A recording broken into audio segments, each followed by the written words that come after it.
Hello friends, welcome to legal valley. इस video के अंदर हम कवर करेंगे कि आपके ट्रेडमार्क स्टेटस अगर ऑब्जेक्टेड दिखा रहा है और जो ऑब्जेक्शन का रीजन है सेक्शन 91A एंड सेक्शन 11(1), सो उसको हम कैसे एनालाइज करें और कैसे अपने ड्राफ्ट को प्रिपेयर करें। सो आइए हम देखेंगे इस वीडियो के अंदर कुछ मेन चीज़ों को। आज हम इस वीडियो के अंदर क्या डिस्कस करेंगे वो हमारा पॉइंट रहेगा अबाउट ट्रेडमार्क ऑब्जेक्शन। उसके बाद हम डिस्कस करेंगे अबाउट सेक्शन 91A। उसके बाद हम डिस्कस करेंगे अबाउट सेक्शन 11(1).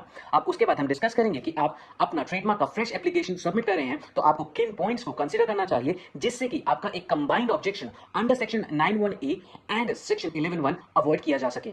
और मान लीजिए कि आपने ट्रेडमार्क अप्लाई कर दिया था और आपके पास ट्रेडमार्क ऑब्जेक्शन आ चुका है, एग्जामिनेशन रिपोर्ट इशू हो चुकी है जिसके अंदर सेक्शन 91A एंड सेक्शन 11(1) के रिगार्डिंग ऑब्जेक्शन रेज किया गया है, तो किन पॉइंट्स को आपको कंसीडर करना है अपने रिप्लाई की ड्राफ्टिंग में जिससे कि आपकी एक्सेप्टेंस ऑर्डर आने की प्रोबेबिलिटी एंड चांसेस इंक्रीज हो सके और डिपार्टमेंट उस रेज्ड ऑब्जेक्शन को वेव ऑफ कर सके। आइए डिस्कस करते हैं।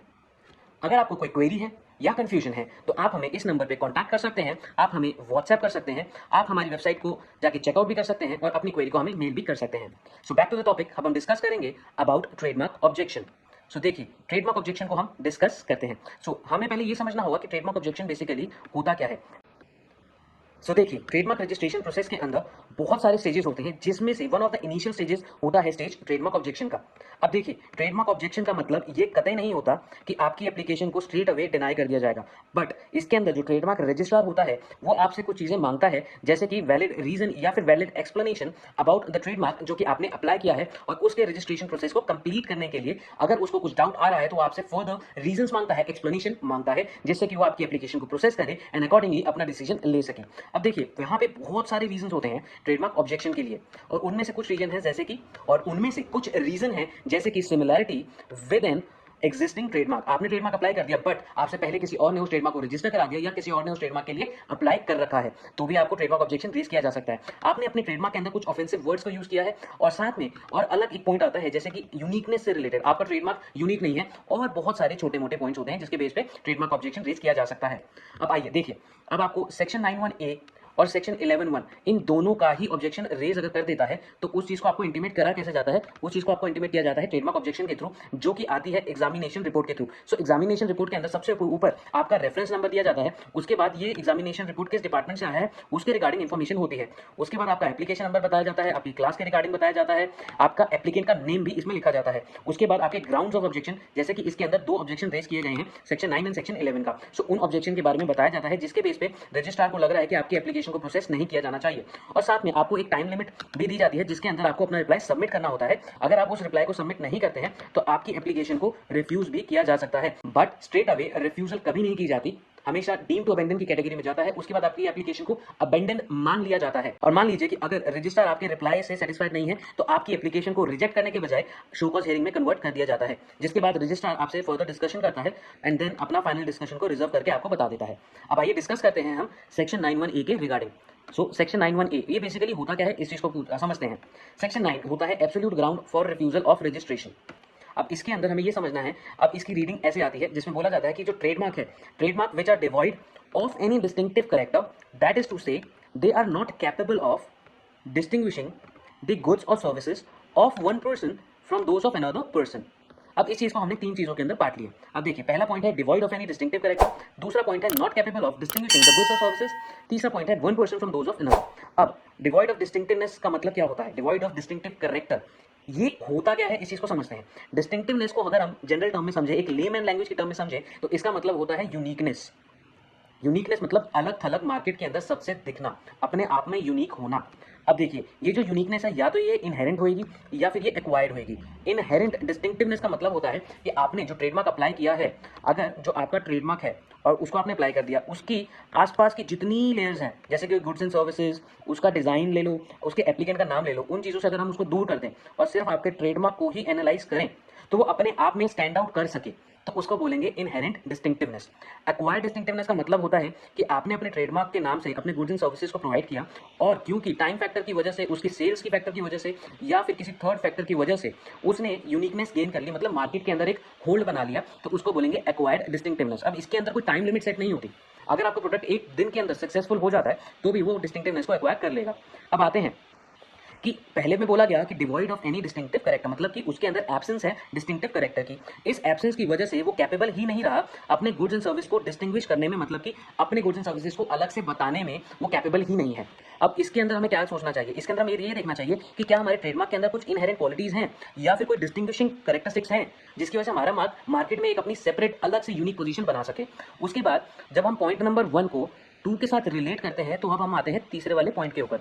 तीसरा वाला पॉइंट बोला जाता है कि आपके अंदर क्योंकि डिस्टिंक्टिव कैरेक्टर है नहीं और वो अपने गुड्स एंड सर्विसेज को डिस्टिंग्विश करने के कैपेबल रहा नहीं, तो जो एप्लीकेंट है, मतलब कि 1%, मतलब कि जो एप्लीकेंट है वो अपने कंपटीटर से कैसे मार्केट में स्टैंड आउट रह सकता है उसके मार्क की वजह से। तो इसकी वजह से एक कंफ्यूजन क्रिएट हो जाएगी एंड इसी कंफ्यूजन को दूर रखने के लिए इसको डाला गया एब्सोल्यूट ग्राउंड ऑफ रिफ्यूजल के अंदर में, इसको एब्सोल्यूट ग्राउंड ऑफ रिफ्यूजल के अंदर डाल दिया गया। इसमें बोला इसने to make it distinctive capable of distinguishing the good among the purchasing public, मतलब कि आपको अपने मार्क के अंदर और अपने रिप्लाई के अंदर उन पॉइंट्स को कंसीडर करना है जिससे कि वो डिस्टिंक्टिव बन जाए, प्लस वो अपने गुड्स को भी डिस्क्राइब कर सके किसी और अपने कंपटीटर के समान से। तो उस केस के अंदर ही आपका जो सेक्शन 9 का ऑब्जेक्शन है उसको हटाया जा सकता है। अब आइए डिस्कस करते हैं सेक्शन 11(1) को। अब सेक्शन 11(1) के अंदर उसने क्या बोला, आपका ये जो 11(1) है ये माना जाता है सेक्शन 11 के अंदर जिसकी हेडिंग होती है relative grounds for refusal of registration, मतलब जो आपका ट्रेडमार्क है वो किसी से रिलेट करता है एंड इसी रीजन की वजह से उसकी रजिस्ट्रेशन को आगे नहीं बढ़ाया जा सकता। अब सेक्शन 11 के अंदर सबसे इंपॉर्टेंट पॉइंट आता है जो फर्स्ट लाइन का पार्ट है जिसके अंदर बोला जाता है save as provided in section 12। इसके अंदर बोला जाता है कि आपको सेक्शन 12 के अंदर जो भी लिखा हुआ है उस चीज को अगर रजिस्ट्रार कंसीडर करे तो सेक्शन 11(1) का ऑब्जेक्शन वेव ऑफ किया जा सकता है। अब हम रीड करते हैं सेक्शन 11(1) होता क्या है। उसमें बोला जाता है कि एक ट्रेडमार्क को रजिस्टर करा ही नहीं जा सकता क्योंकि उसके अंदर भी 2 पार्ट्स हैं, पार्ट 1 एंड पार्ट 2।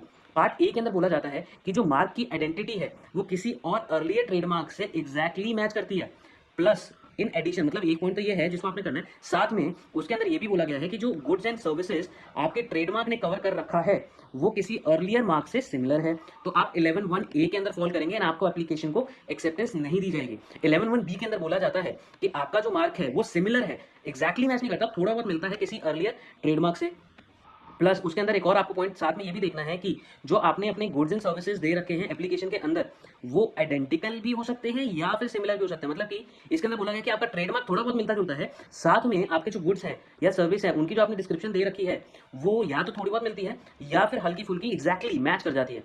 तो उस केस के अंदर आपका 11(1) भी एक्टिव हो जाता है और इन दोनों की प्रेजेंस या इन दोनों में से किसी एक की प्रेजेंस की वजह से एक ऐसी सिचुएशन एग्जिस्ट करती है, बन जाती है, जिसकी वजह से या तो कंफ्यूजन हो जाएगा पब्लिक के अंदर या फिर जो पब्लिक है उस मार्क को एसोसिएट करना शुरू कर देगी किसी अर्लियर रजिस्टर्ड ट्रेडमार्क से या फिर अर्लियर अप्लाइड ट्रेडमार्क से। सो इसके अंदर हमारे को बेसिकली 11(1) के अंदर 3 चीजों के अंदर ध्यान देना पड़ जाता है, जैसा कि आपकी identity with the earlier mark exact match, साथ में जो आपकी गुड्स हैं वो थोड़े बहुत मिलते हैं या फिर आपका जो ट्रेडमार्क है वो थोड़ा बहुत मिलता है, प्लस जो उसकी गुड्स की डिस्क्रिप्शन है वो या तो आपने एग्जैक्टली कवर कर दी है या फिर आपने गुड्स एंड सर्विस की डिस्क्रिप्शन को थोड़ा बहुत उससे सिमिलर रखा है और उसकी वजह से आपका एक कंफ्यूजन क्रिएट हो जाती है पब्लिक के अंदर में, साथ में या तो पब्लिक उसको एसोसिएट करना शुरू कर देती है किसी अर्लियर ट्रेडमार्क के साथ में।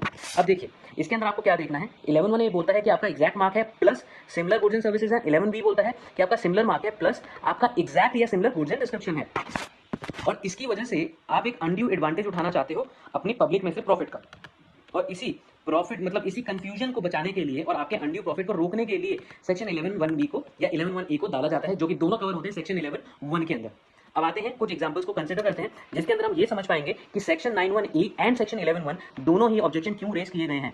अब देखिए जैसे कि आप यहाँ देखेंगे तो ये चेन्नई लाइट एम्पोरियम है, ये हमने अप्लाई करा था डिवाइस मार्क के अंदर, हम एज्यूम करते हैं, और साथ में हमने ये एज्यूम कर लिया कि एक हमारा रजिस्टर्ड मार्क है साइटेड मार्क जो कि है चेन्नई एम्पोरियम। अब देखिए ये 11(1) को एकदम मैच कर जाता है, क्यों, इसमें चेन्नई एम्पोरियम एग्जैक्ट मैच हो गया, देखिए चेन्नई भी आ गया इसमें एम्पोरियम भी आ गया, प्लस बस आपने एक छोटा सा एडिशन क्या करा, चेन्नई लाइट डाल दिया यहाँ पे लाइट। अब देखिए इस लाइट को डालने की वजह से कोई यूनिकनेस नहीं क्रिएट होती है, तो ये सेक्शन 9(1) को अफेक्ट कर जाता है, सेक्शन 9(1) को इसने अफेक्ट कर दिया। तो यहाँ पे तो 9(1) आने का रीजन जो हमारे को मिला है वो ये बना कि आपका सेक्शन 9(1) किस बेस पे बना, ठीक है। उसके बाद आप यहाँ देखोगे कि इसने सेक्शन 11(1) को क्यों कवर कर लिया। अब देखिए 11(1) को इसलिए कवर कर दिया क्योंकि इसके अंदर चेन्नई भी आ गया और एम्पोरियम भी आ गया, प्लस एक चेन्नई एम्पोरियम जैसा वर्ड ऑलरेडी रजिस्टर्ड था, इसकी वजह से ये 11(1) को भी कवर करता हुआ चला गया। और 11(1) क्योंकि कवर हो गया तो ये दोनों क्लब होकर आपके ऑब्जेक्शन रेज हो गया, मतलब कि आपका trademark objection section 91A and 11(1) के अंदर दे दिया गया। तो आप हमेशा से इन चीज़ों को अवॉइड करें। उसके बाद आइए अब यहाँ देखते हैं, जैसे यहाँ लिखा है गहना एक्सपोर्ट्स, ये हमने ट्रेडमार्क अप्लाई करा डिवाइस मार्क कैटेगरी के अंदर, और उसके बाद एक साइटेड मार्क दिया गया वर्ड मार्क कैटेगरी का, उसके बाद एक साइटेड मार्क दे दिया गया कलर मार्क कैटेगरी का। जो वर्ड मार्क में है उसका है जहना एक्सपोर्ट्स एंड दूसरा है जिजहना एक्सपोर्ट्स। अब इसके अंदर आप देखोगे तो ये सिर्फ प्रोनाउंसिएशन वाइज थोड़े से फर्क है, बट अल्टीमेटली सिमिलर मान लिए जाते हैं। तो इसके अंदर 11(1) कवर हो जाता है, मतलब 11(1) एक्टिव हो जाता है। और देखोगे अगर आप तो ये जहना एक्सपोर्ट्स अपने आप में कुछ यूनिकनेस है नहीं इसके अंदर। तो यहाँ पे सेक्शन 9 प्लस सेक्शन 11 दोनों ही एक्टिव हो जाते हैं और आपकी एप्लीकेशन पे दोनों ऑब्जेक्शन इकट्ठे लगा दिए जाते हैं। उसके बाद आप यहाँ देखेंगे ये है राहु अप्लाई किया गया वर्ड मार्क के अंदर। और इसमें देखिए अब एक नया पॉइंट आया था कि ये जो मार्क अप्लाइड है बट अभी रजिस्टर्ड नहीं है, बट आपसे पहले किसी ने अप्लाई कर रखा है। साथ में C_राहु जो है वो किसी ने रजिस्टर करवा रखा है। तो ये जो अर्लियर मार्क की कैटेगरी है ना, ये अर्लियर मार्क का मतलब होता है कि या तो वो अनरजिस्टर्ड हो बट आपसे पहले अप्लाई कर दिया गया हो, या फिर वो रजिस्टर्ड हो साथ में आपसे पहले ही अप्लाई किया हो। क्योंकि रजिस्टर्ड है इसलिए वो पहले ही अप्लाइड है, तो वो सेक्शन 11 को तो इसने अफेक्ट कर ही दिया ये साइटेड मार्क की वजह से। प्लस जो राहु एक ऐसा वर्ड है जो जेनेरिक नेचर का है या फिर किसी का कॉमन पर्सनल नेम भी हो सकता है। तो ये सेक्शन 9 के अंदर एक्टिव हो जाएगा और ये साइटेड मार्क की वजह से सेक्शन 11 के अंदर एक्टिव हो जाता है। और आपके अंदर वापस से ये दोनों के ऑब्जेक्शन एग्जामिनेशन रिपोर्ट के अंदर कवर कर लिए जाते हैं। अब देखिए अब आपने मान लीजिए कि फ्रेश एप्लीकेशन करनी है। अब फ्रेश एप्लीकेशन हम कैसे करें कि आपका सेक्शन 91A का साथ में सेक्शन 11 का ये दोनों ऑब्जेक्शन आने के चांसेस एकदम कम हो जाए। तो आपको हमेशा ये ध्यान रखना है कि आप अवॉइड करेंगे जनरल यूज का, जो टर्म होते हैं जो कि जनरली यूज किए जाते हैं या फिर जेनरिक इन नेचर होते हैं, उनको हमेशा अवॉइड करेंगे। जैसे कि house, home, table, would, direction, fruit name हो सकता है, शॉर्ट फॉर्म, स्पाइसेस, कुछ भी ऐसा नाम जो कि जेनरिक हो उसको आप अवॉइड करेंगे। उसके बाद हमेशा आपको ये ध्यान रखना है कि आप जो ट्रेडमार्क दे रहे हैं वो आपका ओन इन्वेंटेड वर्ड हो और उसका कुछ खास डिक्शनरी मीनिंग ना हो, जैसे कि आपका सेक्शन 9 का यूनिकनेस वाला पॉइंट खड़ा ही ना हो।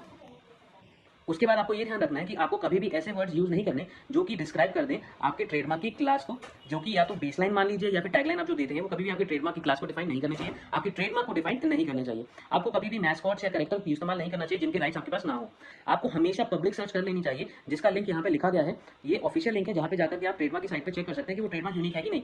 पर हमेशा आपको 100% इस चीज़ के ऊपर रिलाई नहीं करना। तो आपको हमेशा एक प्रोफेशनल की एडवाइस ले लेनी चाहिए, क्योंकि जब भी आप पब्लिक सर्च करते हैं वहाँ पे नो रिकॉर्ड फाउंड करके आता है और कभी भी ये नहीं लिखा जाता कि this mark is available for trademark. So इसलिए हमेशा प्रोफेशनल एडवाइस लें या फिर अपने एंड पे बहुत ही सावधानी से नेम सर्च करें, जिससे कि इन दोनों का ऑब्जेक्शन आने के चांसेस एकदम मिनिमाइज हो जाए। अब मान लीजिए आपने ट्रेडमार्क अप्लाई कर दिया था पर आपका जो है ये ट्रेडमार्क ऑब्जेक्शन आ ही चुका है। अब आपको किन पॉइंट्स का ध्यान रखना है जिसकी वजह से ये सेक्शन 91A और सेक्शन 11 दोनों के ऑब्जेक्शन इकट्ठे आने के चांसेस आपको तो आ ही चुका है, बट इसके चांसेस ज्यादा इंप्रूव हो जाए कि ये ऑब्जेक्शन वेव ऑफ कर दे डिपार्टमेंट और आपको एक्सेप्टेंस के ऑर्डर मिल जाए, एक्सेप्टेंस ऑर्डर मिल जाए डिपार्टमेंट की साइड से और उसके हाई चांसेस बन जाए। सो आपको इन पॉइंट्स को कंसीडर करना होता है, जिसके अंदर आपका लिखा गया है कि आपको पहले ये देखना है कि डिस्टिंक्टिवनेस को आप प्रूव करवा पाए, मतलब आपका मार्क जो है वो यूनिक है साइटेड मार्क से। यूनिकनेस आप प्रूव करोगे तो सेक्शन 9 हट जाएगा, साइटेड मार्क से यूनिकनेस प्रूव करोगे तो सेक्शन 11 भी हट जाएगा। डिस्टिंग्विश आपको करना है अपनी गुड्स एंड सर्विसेज को। मान लीजिए जिस ट्रेडमार्क क्लास के अंदर आपने अपने ट्रेडमार्क को अप्लाई करा है प्लस जो साइटेड मार्क वहाँ पे फॉल है, उन दोनों की जो गुड्स की डिस्क्रिप्शन है उसको आपको बाइफरकेट करना है और ऐसे रिप्रेजेंट करवाना है जिससे कि उनकी सिमिलैरिटीज डिससिमिलैरिटीज में कवर हो जाएं। उसके बाद आपने यूनिकनेस क्रिएटेड या जनरेटेड वाले पॉइंट को कवर करना है परचेजिंग पब्लिक के अंदर, मतलब जो मार्केट के अंदर परचेजिंग पब्लिक होती है। तो बेसिकली यहाँ पे आप सेक्शन 12 वाले पॉइंट के अंदर में रिक्वेस्ट कर सकते हैं रजिस्ट्रार को कि आपको एक्सेप्टेंस ऑर्डर पास कर दे। अगर आपको कोई भी क्वेरी है या कंफ्यूजन है तो आप हमें इन दिए गए डिटेल्स के ऊपर कॉन्टैक्ट कर सकते हैं। आप हमें कॉल कर सकते हैं 9971687949 पे, आप हमें व्हाट्सएप कर सकते हैं 8285813764 पे, आप हमारे को हमारी वेबसाइट पे रीच आउट कर सकते हैं जो कि है www.legalvalley.in। आप हमारे को ईमेल भी ड्रॉप आउट कर सकते हैं official@legalvalley.in के ऊपर। अगर आपको ये वीडियो अच्छी लगे तो हमारे चैनल को सब्सक्राइब कीजिएगा, इस वीडियो को शेयर एंड लाइक जरूर कीजिएगा। Thanks for watching the video, have a nice day.